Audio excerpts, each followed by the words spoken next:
Vous avez créé Antea en 2013. 10 ans après, Antea, c'est plus d'1 million de spectateurs. C'est aussi la première salle de théâtre dans la région. C'est quoi les recettes du succès?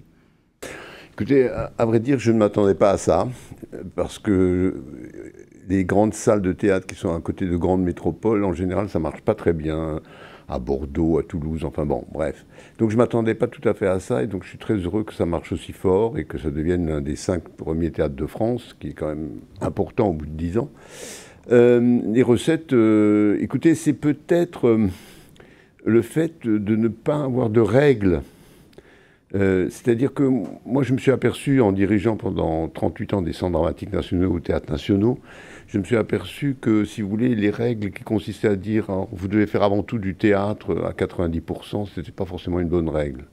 Et qu'aujourd'hui, la vraie mixité entre les différentes formes de spectacle, danse, musique, théâtre, etc., est telle que je crois qu'il était temps d'avoir peut-être un théâtre qui tienne compte de cette mixité, de cette interpénétration en fait entre les différentes formes de spectacle vivant, et que c'est peut-être ça qui en fait le succès aujourd'hui.